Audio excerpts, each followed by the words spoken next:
Every day we're working for you. So that means our mission is to expose potential dangers you could encounter and then hold those in power accountable. It's all in an effort to keep you informed and safe. Tonight, we are getting answers after a mother and her twin daughters were killed in a crash. A mentally ill semi-truck driver behind the wheel. Call 6 Investigates is digging into how this man, Bruce Pollard, was able to get hired and get a valid commercial driver's license. Kara Kenny uncovered documents that show Pollard got the green light just months before the deadly crash on I-465. Kara.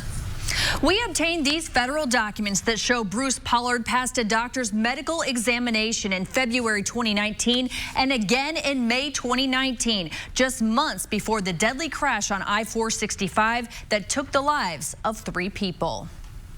It was a midsummer day, July 14th, 2019. Alana Kuntz was driving with her twin daughters, Ruby and June, on I-465 when a semi-truck plowed into them. Their vehicle caught fire, killing all 3. Behind the wheel of that semi, Bruce Pollard with Weston Transportation out of Missouri. Police noted he showed no remorse and told officers he was on a lot of medicine for his anxiety.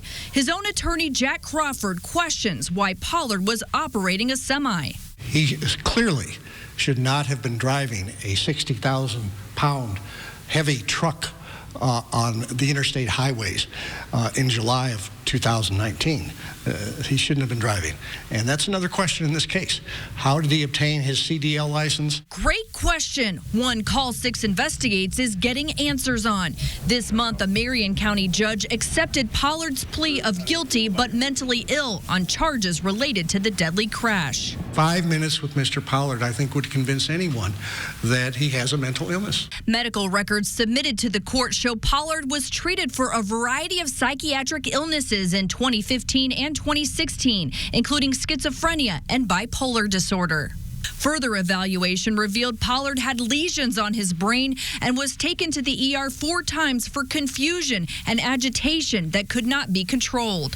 I'm not really quite sure if the patient can drive, read one medical record.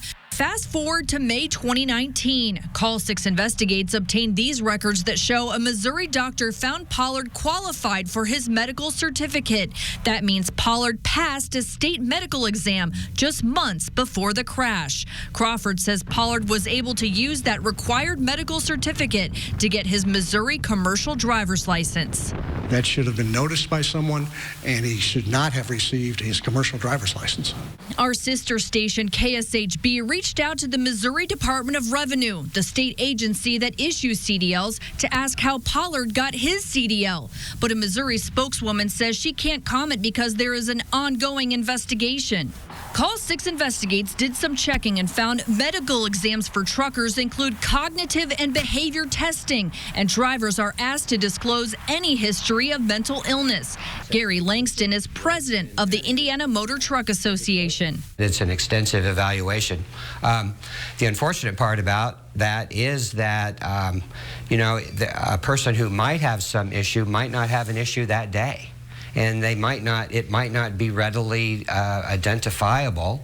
The trucking industry relies on state-certified medical examiners to clear drivers, at least health-wise, to get behind the wheel.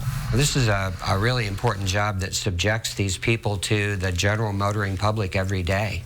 And if those kinds of things are problems, it's important that we know that.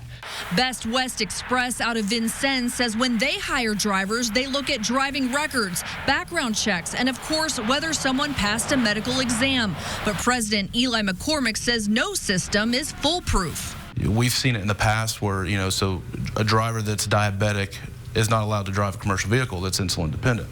They're just not. But we've seen it in the past where some of that stuff slipped through because the medical examiner didn't catch it. That system on that side is a little alarming, if we're being honest. Weston Transportation in North Kansas City hired Pollard in June. Records show Pollard lied about his driving record and employment history to get that job. They've declined repeated requests to talk about Pollard.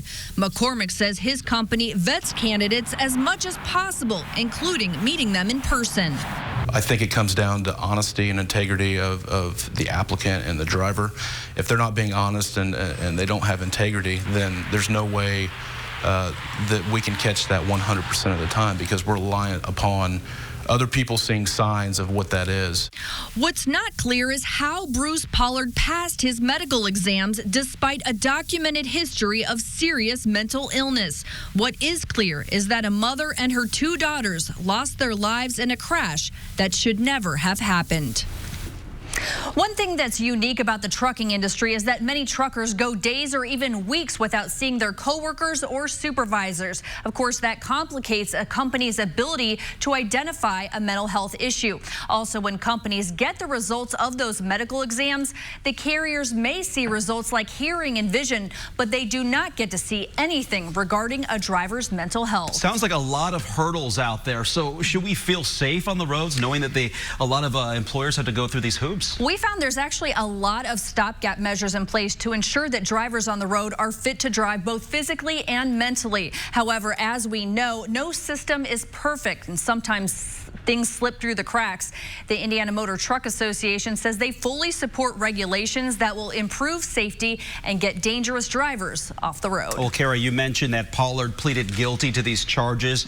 Do we know his fate or when that might happen? He's going to be sentenced on March 27th. He will likely serve his sentence in a Department of Correction mental health facility. All right, Kara Kenny digging deep tonight. We appreciate it.